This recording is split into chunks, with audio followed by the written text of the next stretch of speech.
ಜೀವನ ಯೋಗವೇ ಜೀವನ ಜೈ ಮಾತಾ ಭಾರತ ಮಾತಾ ಜೈ ಜೈ ಮಾತಾ ಭಾರತ ಮಾತಾ ಜೈ ಜೈ ಗೀತಾ ಭಗವದ್ಗೀತಾ ಜೈ ಜೈ ಗೀತಾ ಭಗವದ್ಗೀತಾ. ಎಲ್ರಿಗೂ ನಮಸ್ಕಾರ. ವೆಲ್ಕಮ್ ಟು ಕನ್ನಡ ಕೇಸರಿ ಯೂಟ್ಯೂಬ್ ಚಾನಲ್.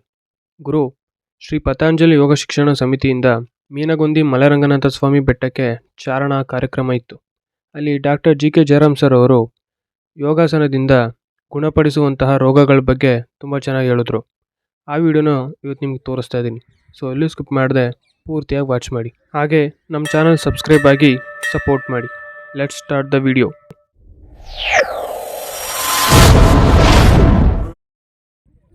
ಗುರು ಈ ಚಾರಣ ಕಾರ್ಯಕ್ರಮದಲ್ಲಿ ಏನೆಲ್ಲ ಮಾಡಿಸ್ತಾರೆ, ನಾವೆಲ್ಲ ಯಾವ ರೀತಿ ಎಂಜಾಯ್ ಮಾಡಿದ್ವಿ ಅನ್ನೋದ್ರ ಬಗ್ಗೆ ಒಂದು ಕಂಪ್ಲೀಟ್ ವಿಡಿಯೋ ಮಾಡಿದ್ದೀನಿ. ಆ ವಿಡಿಯೋ ಲಿಂಕನ್ನು ಕೂಡ ಡಿಸ್ಕ್ರಿಪ್ಷನಲ್ಲಿ ಕೊಟ್ಟಿರ್ತೀನಿ. ನೋಡಿಲ್ಲ ಅನ್ನೋದನ್ನು ಒಂದ್ಸಲ ನೋಡಿ, ತುಂಬಾ ಚೆನ್ನಾಗಿದೆ. ಉದ್ಭವ ಶ್ರೀ ಭೂದೇವಿ ದೇವಸ್ಥಾನ. ದಿನನಿತ್ಯ ಪೂಜೆ ಪುನಸ್ಕಾರ ನಡೀತಾ ಇದೆ. ಸರಸ್ವತಿ ಕರಮೂಲೆ ಸ್ಥಿತಾ ಗೌರಿ ಪ್ರಭಾತೆ ಕರದರ್ಶನಂ. ಬೆಳಗಿನ ವಂದನೆಗಳನ್ನ ಹೇಳ್ತಾ ಅಂಗರಚನೆ ಹಾಗೆ ಹೇಗೆ ಆ ಅಂಗಗಳು ಒಳಗಡೆ ಕೆಲಸ ಮಾಡ್ತಕ್ಕಂಥದ್ದು ಸಂಕ್ಷಿಪ್ತವಾಗಿ ಟೈಮ್ ಇದ್ರೆ ಹೇಳ್ತೀನಿ. ಶರೀರದಲ್ಲಿ ಹೃದಯದ ರಕ್ತ 1 ನಿಮಿಷಕ್ಕೆ 72 ಸಾರಿ, ಅಂದರೆ ಆ್ಯಾವರೇಜ್ ಆಗಿ 60ರಿಂದ 80 ಸಾರಿ ನಮ್ಮ ಹೃದಯ ಹುಟ್ಟಿದಾಗಲಿಂದ ಸಾಯೋ ತನಕ ಬಡ್ಕೊಳ್ತಾ ಇರುತ್ತೆ. ಅಫ್ಕೋರ್ಸ್ ಚಿಕ್ಕ ಮಕ್ಕಳಲ್ಲಿ ಒಂದು 100ರಿಂದ 110 ಸತಿ, ವಯಸ್ಸಾಗ್ತಕ್ಕಂಥ ಸಂದರ್ಭದಲ್ಲಿ ಸ್ವಲ್ಪ ಕಡಿಮೆ ಆಗ್ತಾ ಇರುತ್ತೆ. ಅದು ನಮ್ಮ ಯೋಗ ಬಂಧುಗಳಿಗೆ, ಋಷಿ ಮುನಿಗಳಿಗೆ, ಈ ರೀತಿ ಇರ್ತಕ್ಕಂಥವ್ರಿಗೆ ಹೃದಯದ ವೇಗ 60ರಿಂದ 80 ಬೇಗ ಕಟ್ತೀವಲ್ಲ, ಅದು ಇನ್ನಷ್ಟು ಕಡಿಮೆ ಆಗುತ್ತೆ. ಕೇವಲ 40, 45, ಕೇವಲ 30 ಇದ್ರೂ ಅವ್ರಿಗೆ ಅಷ್ಟೇ ಸಾಕಾಗುತ್ತೆ. ಅಷ್ಟು ಅಂದರೆ ಅಷ್ಟು ಪರಿಪಕ್ವವಾಗಿ ಶುದ್ಧವಾದ ರಕ್ತ ಹೊರಗಡೆ ಹೋಗ್ತಾ ಇರುತ್ತೆ, ಅವ್ರಿಗೆ ಅಷ್ಟೇ ಸಾಕಾಗುತ್ತೆ. ನಂತರ ಕೆಟ್ಟ ಗಾಳಿಯೆಲ್ಲ ನಾವು ಉಸಿರಿನ ಮೂಲಕ ಹೊರಗಡೆ ಬಿಡ್ತಾ ಇತ್ತು. ಈ ಒಂದು ಕ್ರಿಯೆ 1 ನಿಮಿಷಕ್ಕೆ ನಾವು 15ರಿಂದ 18 ಸತಿ ನಾವು 1 ನಿಮಿಷಕ್ಕೆ ಗಾಳಿಯನ್ನು ತೆಗೆದುಕೊಳ್ತೀವಿ, ಮತ್ತೆ ಬಿಡ್ತಕ್ಕಂಥ ವ್ಯವಸ್ಥೆ ಆಗ್ತಾ ಇರುತ್ತೆ 1 ನಿಮಿಷಕ್ಕೆ. ಇದು ನೋಡಿ ಹೇಗಾಗುತ್ತೆ ಅಂದರೆ, ಇದು ಅಷ್ಟೇ ಹೃದಯದ ಬಡಿತ ವೇಗ ಏನು ಚಿಕ್ಕ ಮಕ್ಕಳಲ್ಲಿ ಹೆಚ್ಚಿಗೆ ಇರುತ್ತೆ, ಅದೇ ವಯಸ್ಸಾಗ್ತಾ ಆಗ್ತಾ ಅದರ ಕಡಿಮೆ ಆಗುತ್ತೆ. ಯೋಗ ಪಟುಗಳು ನಾನು ಆಗಲೇ ಹೇಳಿದೆ, ಋಷಿ ಮುನಿಗಳಲ್ಲಿ ಇವೆಲ್ಲ ಕಡಿಮೆ ಇರುತ್ತೆ. ಹಾಗೆಯೇ ನಮ್ಮ ಉಸಿರಾಟದ ವೇಗನೂ ಅಷ್ಟೇ. ಬಹುಶಃ 40 ಇರ್ತದೆ. ಆ ಹುಟ್ಟಿರ್ತಕ್ಕಂಥ ಮಗುವಿಗೆ 40 ಸತಿ ಉಸಿರು ನೋಡಿರ್ಬೇಕು ನೀವೆಲ್ಲ, ಚಿಕ್ಕ ಮಕ್ಕಳು ಅಂತ ಇರ್ತವೆ. ಸೊ ಅದು ನಾರ್ಮಲ್. ಅದು ಆಮೇಲೆ ನಂತರ 15 ಅಂತ ಹೇಳ್ತಾ ಇರ್ತೀವಿ ನಾವು. ಅದೇ ಈ ಉಪ್ಸ ದಣಿವು ಅಂದರೆ ಕಾಯಿಲೆ ಇರ್ತಕ್ಕಂಥವ್ರಿಗೆ, ಬೀಡಿ ಸಿಗರೇಟ್ ಸೇವನೆ ಮಾಡಿರ್ತಕ್ಕಂಥವ್ರಿಗೆ ಈ ವೇಗ ಜಾಸ್ತಿ ಆಗ್ತಾ ಇರ್ತದೆ. ಆ ಉಸಿರಾಟದ ವೇಗ ಜಾಸ್ತಿ ಆಗೋದಕ್ಕೆ ನಾವು ಏನಂತ ಕರಿತೀವಿ, chronic bronchitis, asthma, allergic asthma, ಈ ರೀತಿ ಬೇರೆ ಬೇರೆ ವಿಧಾನದಲ್ಲಿ ನಾವು ಕರಿತೀವಿ ನಾವು. ಅದೇ ಕಡಿಮೆ ಶ್ವಾಸ ಸಾಕಾಗುತ್ತೆ. ನಿಮಿಷಕ್ಕೆ 12 ಸತಿ 10 ಸತಿ. ಎಲಿಫೆಂಟ್, ಆನೆ ಎಷ್ಟು ಸತಿ 1 ನಿಮಿಷಕ್ಕೆ ಉಸಿರಾಡ್ತೇಳಿ? 2 ಸತಿ. 1 ನಿಮಿಷಕ್ಕೆ 2 ಸತಿ ಅಷ್ಟೇ ಉಸಿರಾಟ, ಅಷ್ಟೇ ಅದು. ಅದ್ರ ಮೇಲೆ ಹೆಚ್ಚಿಗೆ ಉಸಿರಾಟ ಆಡ್ತಕ್ಕಂಥದ್ದು ಬೇಗ ಸಾಯ್ತದೆ. ಎಷ್ಟು ಕಡಿಮೆ ಉಸಿರಾಟ ಅಂದರೆ ಆರೋಗ್ಯವಾಗಿ, ಎಷ್ಟು ಕಡಿಮೆ ಉಸಿರಾಟ ಆಗ್ತಲ್ಲ ಅವ್ನು ಹೆಚ್ಚಿಗೆ ಬದುಕ್ತಾನೆ. ಆ್ಯಸ್ ಆ್ಯಂಡ್ ವೆನ್ ಉಸಿರಾಟದ ವೇಗ ಜಾಸ್ತಿ ಆದಂಗೆಲ್ಲ ಅವ್ನು ಜಾಸ್ತಿ ಹೊತ್ತು ಬದುಕೋಕ್ಕೆ ಸಾಧ್ಯನೇ ಇಲ್ಲ, ಜಾಸ್ತಿ ವರ್ಷಗಳ ಬದುಕೋಕ್ಕೆ ಸಾಧ್ಯನೇ ಇಲ್ಲ. ಅದರಿಂದ ನೋಡಿ ಚಾರಣಕ್ಕೆ ಬಂದಿದ್ವಿ ನಾವು, ಖುಷಿಯಾಗಿ ಒಳ್ಳೆ ಆಕ್ಸಿಜನ್ ತೊಗೊಂಡಿದ್ವಿ. ಬಹುಶಃ ಇವತ್ತೇನೆ ನಮ್ಮ ಒಂದು ಜೀವಿತಾವಧಿ 5ರಿಂದ 10 ದಿವಸ ಜಾಸ್ತಿ ಹೊರಟೋಗ್ಬಿಡ್ತೀವಿ, ಜಾಸ್ತಿ ಹೋಗ್ಬಿಡ್ತೀವಿ. ಚಾರಣದಲ್ಲಿ ನಾನು ಈಗಾಗಲೇ ಹೇಳಿದೆ 100% ಆಕ್ಸಿಜನ್ ನಮಗೆ ಸಿಗುತ್ತೆ. ಇದು ಎಷ್ಟು ಕೆಲಸ ಮಾಡ್ತಾಯಿದ್ರೆ, ನಮ್ಮ ಆರೋಗ್ಯವಾಗಿರ್ತಕ್ಕಂಥ ಜೀವಕೋಶಗಳು ಮಾತ್ರ ಅದು ಉತ್ತೇಜನ ಕೊಡ್ತಾ ಇರ್ತದೆ. ಬೇರೆ ಬೇರೆ ರೀತಿಯಲ್ಲಿ ಕಣಗಳು ಉತ್ಪತ್ತಿ ಆಗ್ತವೆ. ಕೆಲವೊಂದು ಸಂದರ್ಭದಲ್ಲಿ ನಿಮಗೆಲ್ಲ ಅಬರೆಂಟ್ ಸೆಲ್ಸ್ ಅಂತ ಕರಿತೀವಿ ನಾವು. ತನ್ನ ನ್ಯೂಕ್ಲಿಯಸ್, ಆಮೇಲೆ ತನ್ನ DNA, RNA ಅಂತೇಳಿ, ಇವೆಲ್ಲ ಸ್ವಲ್ಪ ಕಷ್ಟ ಆಗುತ್ತೆ ನಿಮಗೆ ಕಲ್ತ್ಕೊಳ್ಳೋದು. ಆ DNA ಮತ್ತು RNA ಏನು ನಾರ್ಮಲ್ ಇರ್ತಕ್ಕಂಥ ಸೆಲ್ಸಿಗೆ ಮಾತ್ರ ನಮ್ಮ ಆಕ್ಸಿಜನ್ನ ಒಳ್ಳೆ ಶಕ್ತಿಯನ್ನು ಕೊಡ್ತಾ ಇರ್ತವೆ. ಅನಾರೋಗ್ಯವಾಗಿರ್ತಕ್ಕಂಥ ಸೆಲ್ಸ್ ಇರ್ತವೆ ಒಳಗಡೆ ನಮ್ಮ ಶರೀರದಲ್ಲಿ, ಕೆಲವೊಂದು ಸತಿ ಬೆಳ್ಕೊಳ್ತಾ ಇರ್ತವೆ. ವಯಸ್ಸಾದ ನಂತರ ಕೆಲವೊಂದು ದುಶ್ಚಟಗಳ ಆಗ್ಲಿಂದ ಅಬರೆಂಟ್ ಸೆಲ್ಸ್ ಅಂತೇಳಿ ತನ್ನ ನ್ಯೂಕ್ಲಿಯಸ್ ಬದಲಾವಣೆ ಮಾಡಿಕೊಂಡು, ಮ್ಯೂಟೇಷನ್ ಅಂತೇಳಿ ಕರಿತೀವಿ ನಾವು. ಬದಲಾವಣೆ ಅಂದರೆ ಈ ನ್ಯೂಕ್ಲಿಯಸ್ ಬದಲಾವಣೆಗೆ ನಾವು ಮ್ಯೂಟೇಷನ್ ಅಂತೀವಿ ನಾವು, ಬದಲಾವಣೆ. ಆ ಮ್ಯೂಟೇಷನಲ್ಲಿ ಅರ್ಬುದ ಕಾಯಿಲೆಗಳು, ಅಂದರೆ ಅದು ತುಂಬ ಬೇಗ ಫಾಸ್ಟಾಗಿ ಬೆಳ್ಕೊಳ್ತಕ್ಕಂಥ ಸೆಲ್ಸ್ ಅವಕ್ಕೆ ನಮ್ಮ ಆಕ್ಸಿಜನ್ ಸಪ್ಲೈ ಕೊಡೋದಿಲ್ಲ. ನೋಡಿ ಇದೆಷ್ಟು ಆಕ್ಸಿಜನ್ ಅನ್ನೋದು ನಮ್ಮ ಜೀವಕೋಶಗಳು ನಾರ್ಮಲ್ ಸೆಲ್ಸಿಗೆ ಮಾತ್ರ ಕೊಡ್ತಾ ಇರುತ್ತೆ, ಅವಕ್ಕೆ ಕೊಡೋದಿಲ್ಲ. ಸೊ ಹಾಗೇನಾಗುತ್ತೆ, ಆಕ್ಸಿಜನ್ನಲ್ಲಿ ಕ್ಯಾನ್ಸರ್ ಗುಣಪಡಿಸ್ತಕ್ಕಂಥ ಶಕ್ತಿ ಇದೆ ಅಂತೇಳಿ ನಾವೆಲ್ಲ ತಿಳ್ಕೊಬೇಕಾಗತ್ತೆ. ಅದರಿಂದಲೇ ಹಿಂದಿನ ಕಾಲದಲ್ಲಿ ಭಾಳಷ್ಟು ಜನ ಈ ಕಾಯಿಲೆ ಬಂದಿರತಕ್ಕಂಥ ಜನಗಳು ಬೆಟ್ಟ ಗುಡ್ಡಗಳಲ್ಲಿ ಆ ಪ್ರದೇಶಗಳಿಗೆ ಹೋಗಿ 10-6 ದಿವಸ ಬಂದುಬಿಟ್ರೆ ತಾನು ಎಷ್ಟು ಆರೋಗ್ಯ ವೃದ್ಧಿ ಆಗುತ್ತೆ ಅಂತೇಳಿ ಆ ಮನುಷ್ಯನಿಗೆ ಯಾರು ಕಾಯಿಲೆ ಬಂದಿರ್ತಲ್ಲ ಅವನಿಗೆ ಮಾತ್ರ ಗೊತ್ತಾಗಿರುತ್ತೆ. ನಾವೆಲ್ಲ ಹೇಳ್ತೀವಿ ನಾವು, ಬಟ್ ಅವನಿಗೆ ಎಷ್ಟು ಗುಣ ಕಾಣುತ್ತೆ ಅಂದರೆ ಬೆಟ್ಟ ಗುಡ್ಡದ ಪ್ರದೇಶದಲ್ಲಿ ಈ ಪಾಸಿಟಿವ್ ಎನರ್ಜಿ ಅಂತೇಳಿ ಕ್ರಿಯೇಷನ್ ಆಗುತ್ತೆ, ಪಾಸಿಟಿವ್ ಎನರ್ಜಿ.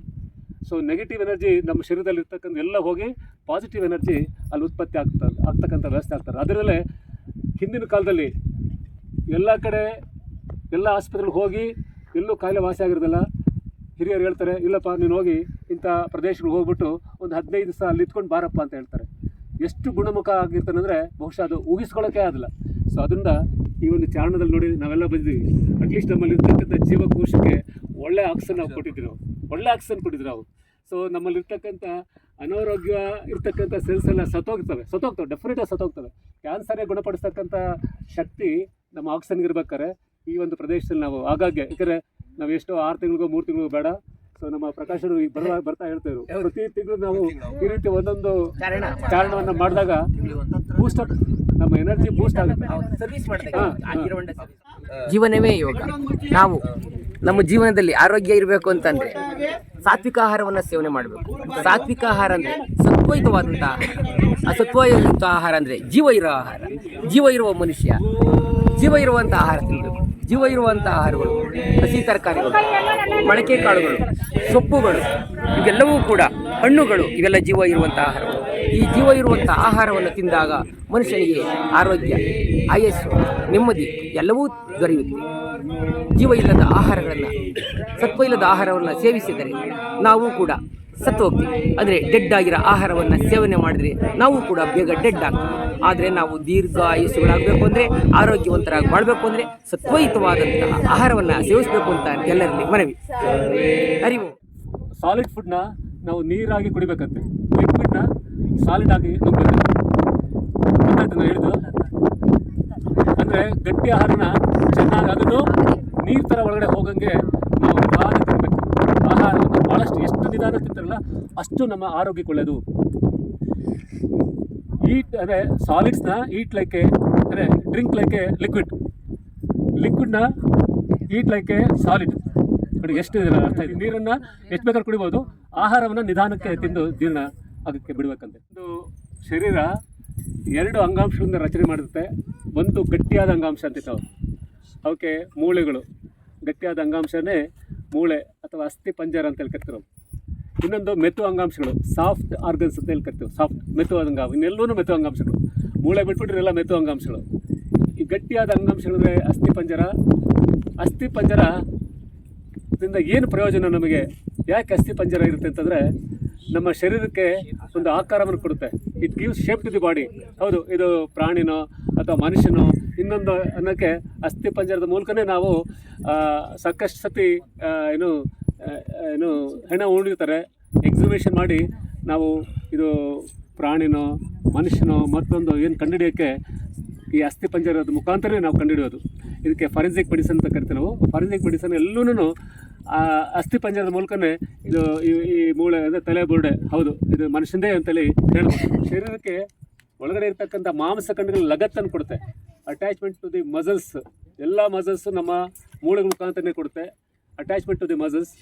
ನಂತರ ವೆರಿ ಇಂಪಾರ್ಟೆಂಟ್ ಅಂದರೆ ನಮ್ಮ ಮೂಳೆಗಳ ಒಳಗಡೆ ಮಜ್ಜೆಗಳಂತೆ ನಾವು, ಅಂದರೆ ಕ್ರಾಸ್ ಸೆಕ್ಷನ್ ನಾವು ಮೂಳೆನ ಕತ್ತರಿಸಿ ನೋಡಿದ್ರೆ ಬೋನ್ ಮ್ಯಾರೋ ಅಂತ ಕರಿತೀವಿ ನಾವು, ಒಳ ಮಜ್ಜೆಗಳು ಅಂತ ಕರಿತೀವಿ. ಆ ಒಳ ಮಜ್ಜೆಗಳಲ್ಲಿ ನಮಗೆ ಬೇಕಾಗ್ತಕ್ಕಂಥ ಮುಖ್ಯವಾಗಿ ರಕ್ತ ಕಣಗಳು, ಏನು ಬಿಳಿಯ ರಕ್ತ ಕಣಗಳು, ಕೆಂಪು ರಕ್ತ ಕಣಗಳು, ಪ್ಲೇಟ್ಲೆಟ್ಸ್.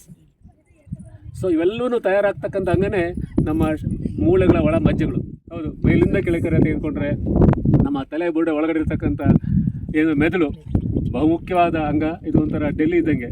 ಸೊ ನಮ್ಮ ಎಲ್ಲ ರಾಜ್ಯಗಳು ಕಂಟ್ರೋಲ್ ಮಾಡ್ತಕ್ಕಂಥ ಡೆಲ್ಲಿ ಏನಿದೆಯಲ್ಲ, ಅದೇ ರೀತಿ ನಮ್ಮ ಒಳಗಡೆ ಇರ್ತಕ್ಕಂಥ ಮೆದುಳು ನಮ್ಮ ಶರೀರದ ಎಲ್ಲ ಅಂಗಗಳನ್ನ ಹತೋಟಿ ತೆಗೆದುಕೊಂಡು ಬರ್ತಕ್ಕಂಥ ಅಂಗನೇ ಮೆದುಳು. ಇದು it controls all the activities of our human body. So ಎಲ್ಲ ಆ್ಯಕ್ಟಿವಿಟೀಸ್ ಮೆದುಳಿಂದಲೇ ಆಗ್ತಕ್ಕಂಥದ್ದು. ಹಾಗೆ ಕೆಳಗಡೆ ಬಂದರೆ ಗಂಟಲು, ಕೆಳಗಡೆ ಬಂದರೆ ಮುಖ್ಯವಾಗಿ ಶ್ವಾಸಕೋಶಗಳು, 7 ಶ್ವಾಸಕೋಶಗಳು ಕೋಶಗಳಿರ್ತವೆ, ಎಡ ಮತ್ತು ಬಲ ಶ್ವಾಸಕೋಶಗಳು. ನಂತರ 2 ಶ್ವಾಸಕೋಶಗಳ ಮಧ್ಯ ಹಾರ್ಟ್, ಹೃದಯ ಇರುತ್ತೆ. ಆ ಹೃದಯಕ್ಕೆ ಎಷ್ಟು ಸಂದರ್ಭಗಳಲ್ಲಿ ಎಷ್ಟು ಚಿಕ್ಕದಾದ ಹೃದಯ ಅಂದರೆ ಈ ಹೃದಯ ಒಳಗಿರ್ತಕ್ಕಂಥ ಲಂಗ್ಸ್ ಏನು ಶ್ವಾಸಕೋಶ, ಆಮೇಲೆ ಒಳಗಡೆ ಇರ್ತಕ್ಕಂಥ ಇನ್ವಾಲಂಟ್ರಿ ಆರ್ಗನ್ಸ್, ಕಿಡ್ನಿ, ಒಳಗಡೆ ಇರ್ತಕ್ಕಂಥ ಏನು ಲಿವರು, ಪ್ಯಾನ್ಕ್ರಿಯಾಸು, ಸಣ್ಣ ಕರಳು, ದೊಡ್ಡ ಕರಳು, ಇವೆಲ್ಲವೂ ಹೇಗಂತಂದರೆ ನಾವು ಹುಟ್ಟಿದಾಗಲಿಂದ ಸಾಯೋವರೆಗೂ ನಮ್ಮನ್ನು ಕೇಳೋದೇ ಇಲ್ಲ. ಅವು ನೀವು ಎಲ್ಲಿದೆಯಾ, ಏನಿದೆಯಾ, ನಿರಂತರವಾಗಿ ನಮಗೆ ಕೆಲಸ ಮಾಡ್ತಕ್ಕಂಥ ಅಂಗಗಳು ಮುಖ್ಯವಾಗಿ ಅಂದರೆ ಹೃದಯ ಭಾಳ ಇಂಪಾರ್ಟೆಂಟು, ಲಂಗ್ಸ್ ಇವೆರಡು, ಒಳಗಡೆ ಇರ್ತಕ್ಕಂಥ ಕಿಡ್ನಿ, ಈ 3 ಅಂಗಗಳು ನಾವು ಹುಟ್ಟಿದಾಗಲಿಂದ ಸಾಯೋ ತನಕನ ಅದರ ಕೆಲಸ ನಿಲ್ಲಿಸೋದೇ ಇಲ್ಲ. ಬ್ರೈನ್ ಹೌದು, it takes rest, muscles it takes rest, ಕೈಕಾಲುಗಳು ರೆಸ್ಟ್ ತಗೊಳ್ತವೆ. ಆದರೆ ಈ 3 ಅಂಗಗಳು ಯಾವುದೇ ಕಾರಣಕ್ಕೂ ನಾವು ಹುಟ್ಟಿದ ಬೀಜದಿಂದ ಸಾಯೋವರೆಗೂ ಕೆಲಸ ಮಾಡ್ತಕ್ಕಂಥ ಅಂಗಗಳು ಈ 3.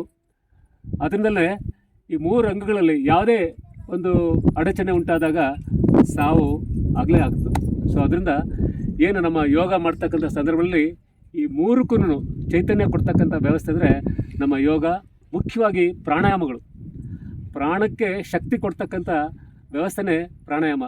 ಈ 3 ಅಂಗಗಳು ಇನ್ನೂ ಹೆಚ್ಚೆಚ್ಚಿಗೆ ಬಾಳಬೇಕು ಅಂದರೆ ನಮ್ಮ ಈ 3 ಅಂಗಗಳಿಗೆ ನಾವು ಚಕಿತಗೊಳಿಸ್ತಕ್ಕಂಥ ಕೆಲಸ ನಾವು ಮಾಡಲೇಬೇಕಾಗುತ್ತೆ. ಇಲ್ದಿರೆ ನೋಡಿ, ಆ 3 ಅಂಗಕ್ಕೆ ಒಂದೊಂದು ಫೇಲ್ ಆದ್ರೂ, ಕಿಡ್ನಿ ಫೇಲ್ ಆದ್ರೂ ಎಷ್ಟು ದಿವಸ ಬದುಕ್ತಾನೆ? ಮತ್ತೆ 1 ವಾರ ಕರೆಕ್ಟ್ ಇಲ್ಲ, ಕಿಡ್ನಿ ಫೇಲ್ ಆದ ಸ್ವಲ್ಪ ದಿವಸ ಇರ್ತಾನೆ. ಆದರೆ ಶ್ವಾಸಕೋಶ ಫೇಲ್ ಆದಾಗ ತಕ್ಷಣ, ಹೃದಯ ಸ್ತಂಭನ ಆದಾಗ ಫಾಸ್ಟೆಸ್ಟ್ ಡೆತ್ ಅಂದರೆ ಹೃದಯ, ನೆಕ್ಸ್ಟ್ ಡೆತ್ ಅಂದರೆ ಶ್ವಾಸಕೋಶಗಳು, ನೆಕ್ಸ್ಟ್ ಡೆತ್ ಅಂದರೆ ಕಿಡ್ನಿ, ನೆಕ್ಸ್ಟ್ ಅಫ್ಕೋರ್ಸ್ ಲಿವರ್ ಅಂತ ಏನು ಕರಿತೀವಲ್ಲ, ಲಿವರ್ ಪಿತ್ತಕೋಶ ಏನೋ ಇದಿರ್ತಾವಲ್ಲ, ಹಾಂ, ಪಿತ್ತ ಜನಕಾಂಗ. ಈ ಲಿವರ್ ನೋಡಿ ಎಷ್ಟು ಶಕ್ತಿ ಇದೆ ಅಂತಂದರೆ 1/8 ಆಫ್ ದಿ ಲಿವರ್, ಅದರ ಏನು 100% ಏನೋ 1/8 ಆಫ್ ದಿ ಲಿವರ್ ಕೆಲಸ ಮಾಡಿದ್ರು, 1/8 ಆಫ್ ದಿ ಲಿವರ್ ಕೆಲಸ ಮಾಡಿದ್ರು ಅದು ಮತ್ತೆ ರೀಜನೇಟ್ ಆಗುತ್ತೆ. ಅದೊಂದು ಭಾಳ ಶಕ್ತಿ ಕೊಟ್ಟಿದ್ದಾನೆ ದೇವರು. ಬರೀ 1/8 ಭಾಗದ ಲಿವರ್ ಆರೋಗ್ಯಗಿದ್ದರೆ ಎಸ್, ಅವನು ಲೈಫ್ ಲಾಂಗ್ ಬದುಕ್ತಾನೆ. ಸೊ ಅಷ್ಟು ರೀಜನೇಟಿವ್ ಕೆಪಾಸಿಟಿ ಇರ್ತಕ್ಕಂಥ ಅಂಗ ಲಿವರ್. ಅಂದರೆ ಅದು ನಮ್ಮ ಶರೀರದಲ್ಲಿ ಏನಾಗುತ್ತೆ, ಹುಟ್ಟಿದಾಗಲಿಂದ ಸಾಯೋವರೆಗೂ ನಮಗೆ ರಿಪೇರು, ಡ್ಯಾಮೇಜ್ ಇವೆರಡೂ ಆಗ್ತಾ ಇರುತ್ತೆ. ರಿಪೇರು ಆಗ್ತಾ ಇರುತ್ತೆ, ಡ್ಯಾಮೇಜ್ ಆಗ್ತದೆ. ಪ್ರಾರಂಭಿಕ ಹಂತದಲ್ಲಿ ಈ ಚಿಕ್ಕ ಮಕ್ಕಳಲ್ಲಿ ರಿಪೇರ್ ಬೇಗ ಆಗ್ಬಿಡುತ್ತೆ, ಓಕೆ, ಡೆವಲಪ್ಮೆಂಟು ಬೇಗ ಆಗ್ಬಿಡುತ್ತೆ. ಸೊ ಅದೇ ವಯಸ್ಸಾಗ್ತಾ ಡ್ಯಾಮೇಜ್ ಜಾಸ್ತಿ ಆಗ್ತದೆ, ರಿಪೇರ್ ಕಡಿಮೆ ಆಗ್ತದೆ ವಯಸ್ಸಾಗ್ತಾ. ಸೊ ಮಕ್ಕಳಲ್ಲಿ ಬೇಗ ರಿಪೇರ್ ಆಗ್ತವೆ, ಡ್ಯಾಮೇಜ್ ಆಗೋದೇ ಇಲ್ಲ. ಈಗ ಹೊಸ ವಸ್ತು ಒಂದು ಕಾರ್ ತೊಗೊಬರ್ತೀವಿ ನಾವು, ಹೊಸದಾಗಿ ಎಷ್ಟು ಓಡಿಸ್ರು ಏನೂ ಆಗೋದಿಲ್ಲ. ಅದೇ ಹಳದಾಗ್ತಾ ಅದೇನೋ ಡೀಸೆಲ್ ಪಂಪ್ ಹೋಯ್ತು, ಇಲ್ಲೇನೋ ಇನ್ನೊಂದು ಹೋಯ್ತು ಅಂತ ಕರಿತೀವಿ ನಾವು. ನಮ್ಮ ಶರೀರದಲ್ಲೂ ಅಷ್ಟೇ ಅದೇ ರೀತಿ ಡ್ಯಾಮೇಜ್ ಆ್ಯಂಡ್ ರಿಪೇರ್ ಮನುಷ್ಯ ಹುಟ್ಟಿದಾಗಲಿಂದ ಸಾಯೋವರೆಗೂ ಆಗ್ತಲೇ ಇರುತ್ತೆ. ಯಾವತ್ತೂ ಇದು ಪ್ರಕ್ರಿಯೆ ನಿಲ್ಲೋದಿಲ್ಲ. ಹೇಳ್ಬೇಕಂದ್ರೆ ನಮಗೆ 47 ದಿವಸಕ್ಕೆ ಒಂದು ಸರ್ತಿ ನಮ್ಮ ಶರೀರದಲ್ಲಿರ್ತಕ್ಕಂಥ ಎಲ್ಲ ಸೆಲ್ಸ್ ಎಲ್ಲ ಬದಲಾವಣೆಗಳಾಗಿರ್ತವೆ, ಎಲ್ಲ ಸೆಲ್ಸ್ ಬದಲಾವಣೆಗಳಾಗ್ತವೆ. ಬಹುಶಃ ಅದು ಆ ನೋಟಿಸಲ್ಲಿ ನಮಗೆ ಗೊತ್ತೇ ಇರೋದಿಲ್ಲ. ಒಳಗಡೆ ನಾವು ಹೊಸದಾಗಿ ಮನುಷ್ಯ 47 ದಿವಸಕ್ಕೆ ಹೊಸ ಮನುಷ್ಯರಾಗಿರ್ತೀವಿ ನಾವು. ಏನು ಗಿಡಗಳು, ಮರಗಳು ಏನು ಫೆಬ್ರವರಿ ಮಾರ್ಚಲ್ಲಿ ಹೇಗೆ ಎಲೆ ಎಲ್ಲ ಉದುರಿ ಚಿಗುರು ಬರ್ತಲ್ಲ, ನವಚೇತನ ಅಂದರೆ ಇವೆಲ್ಲ ನೋಡಿಲಿ ಒಣಗಿಬಿಟ್ಟಿವೆ ಅವೆಲ್ಲ. ಇನ್ನೊಂದು 2 ತಿಂಗಳು ನೋಡಿಬಿಟ್ರೆ ಈ ಮರನ ಎಷ್ಟು ಕಳಕಳೆ ಆಗಿರುತ್ತೆ. ಹಾಗೇನೇ ನಮ್ಮ ಶರೀರದಲ್ಲೂ ಸಹ ಈ ಬದಲಾವಣೆಗಳು ನಮಗೆ ಗೊತ್ತಾಗೋದಿಲ್ಲ. Once in 47 days we are going to replace from a new cells, ಹೊಸ ಸೆಲ್ಸ್ ಆಗಿ ನಮ್ಗೆ. ಅದರಿಂದಲೇ ನಾವು 100 ವರ್ಷಗಟ್ಟಲೆ ಯಾಕೆ ಬದುಕ್ತೀವಿ ನಾವು? ಅದೇ ಸೆಲ್ಸ್ ಬಹುಶಃ ಇರ್ತಾನೆ ಇಲ್ಲ, ನಾವೇಂದೋ ಸತ್ತೋಗ್ತಿದ್ವಿ. ಈ ಜೀವಕೋಶಗಳಿಗೆ ಹೊಸ ಸಂಕೀರ್ಣ ಉತ್ಪತ್ತಿ ಆಗೋದಕ್ಕೆ ನಾವು 100 ವರ್ಷ 150 ವರ್ಷ ಬದುಕುದ ಆ ಥರ. ಸೊ ನಮಗೆ ಹೆಚ್ಚಿನ ಆಯುಷ್ಯ ಬೇಕಂದರೆ ಇವೆಲ್ಲಕ್ಕೂ ಪೂರಕವಾಗಿರ್ತಕ್ಕಂಥ ವಾತಾವರಣ, ಪೂರಕವಾಗಿರ್ತಕ್ಕಂಥ ನಮಗೆ ಒಳಗಡೆ ಇರ್ತಕ್ಕಂಥ ಅವಕ್ಕೆ ಜೀವಕೋಶಕ್ಕೆ ಕೊಡ್ತಕ್ಕಂಥ ಆಮ್ಲಜನಕ ಮತ್ತು ಆಹಾರ, ಈ 3 ಅಂಶ ಚೆನ್ನಾಗಿ ಕೊಡ್ತಾ ಇದ್ದರೆ ಮನುಷ್ಯನಿಗೆ ಕಾಯಿಲೆಗಳು ಬರೋದಿಲ್ಲ. ಅದು ಬರೋದಿಲ್ಲ ಅಂದರೆ ಮುಂದಕ್ಕೆ ನುಗ್ತವೆ. ನಮ್ಮ ಜೀವಕ್ಕೆ ಹೆಚ್ಚಿಗೆ ಜೀವದ ಅವಧಿ ಕೊಡ್ತಾ ಇರ್ತವೆ, ಜೀವಿತಾವಧಿ. ಸಾಯ್ತೇವೆ ನಾವು ಎಲ್ಲರೂ ಸಾಯಲೇಬೇಕು, ಹುಟ್ಟಿದವನು ಸಾಯಲೇಬೇಕು, ದಟ್ ಈಸ್ ಡಿಫ್ರೆಂಟ್. ಬಟ್ ಕಾಯಿಲೆಯಿಂದ ನರಳಿನಲ್ಲಿ ಸಾಯೋದಕ್ಕಿಂತ ಆರೋಗ್ಯವಾಗಿ ಸಾಯೋದಕ್ಕೆ ಎಲ್ಲರೂ ಇಷ್ಟಪಡ್ತೀವಿ ನಾವೆಲ್ಲ 1 ವರ್ಷ 2 ವರ್ಷ ಕಾಯಿಲೆ ಇಟ್ಕೊಂಡು ಮೂಲೆಗೆ ಮಲ್ಕೊಂಡು ಬರೀ ಮೂಲೆಗೆ ಮಲ್ಕೊಂಡ್ರೆ ಅಷ್ಟೇ ಆಗೋದಿಲ್ಲ, ಎಲ್ಲರೂ ಬೈಗಳನ್ನು ನಾವು ತಿನ್ಬೇಕಾಗುತ್ತೆ. ಎಷ್ಟು ಜನ ನಮ್ಮಲ್ಲಿ ಬರ್ತಾರೆ, ವಯಸ್ಸಾಗಿರ್ತಕ್ಕಂಥ ಒಂದು ತಾತ ಬರ್ತಾನೆ, ಸ್ವಾಮಿ ಈ ತಾತ ಯಾವ ಸಾಯ್ತಾನೆ, ನಿಜವಾಗಿ ಹಂಗೆ ಶಾಪ ಆಗ್ತಾನೆ ಅವನು, ಸ್ವಾಮಿ ನೆಕ್ಸ್ಟ್ ದಿವಸ ಬರ್ತೈತೆ ನಮ್ಮಮ್ಮ ಅಂತೇಳಿ ಹಂಗೆ ಅಂತಾನೆ. ನಮ್ಮ ತಾತ ಇನ್ನು ಎಷ್ಟು ದಿವಸ ಬರ್ತದೆ ಈಗಲೇ ಹೇಳ್ಬಿಡಿ ಸ್ವಾಮಿ ಅಂತಾರೆ, ಅವನ ಆಸ್ತಿಯಿಂದ ಎಷ್ಟಿದೆ ಅಂತ.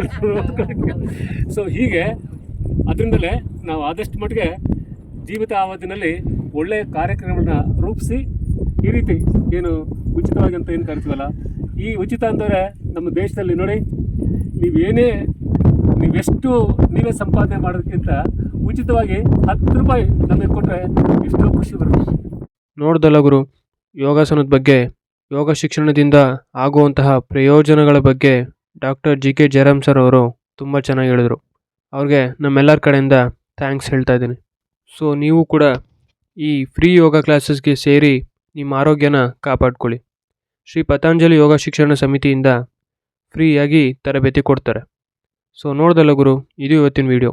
ಈ ವಿಡಿಯೋ ನಿನ್ಗೆ ಇಷ್ಟ ಆಗಿದ್ರೆ ಲೈಕ್ ಮಾಡು, ಶೇರ್ ಮಾಡು, ಹಾಗೆ ನಮ್ಮ ಚಾನಲ್ ಸಬ್ಸ್ಕ್ರೈಬ್ ಆಗಿ ಸಪೋರ್ಟ್ ಮಾಡು. ನೆಕ್ಸ್ಟ್ ವಿಡಿಯೋದಲ್ಲಿ ಮುಂದೆ ಬರ್ತೀನಿ. ಅಲ್ಲಿವರೆಗೂ ಜೈ ಹಿಂದ್, ಜೈ ಕರ್ನಾಟಕ ಮಾತೆ.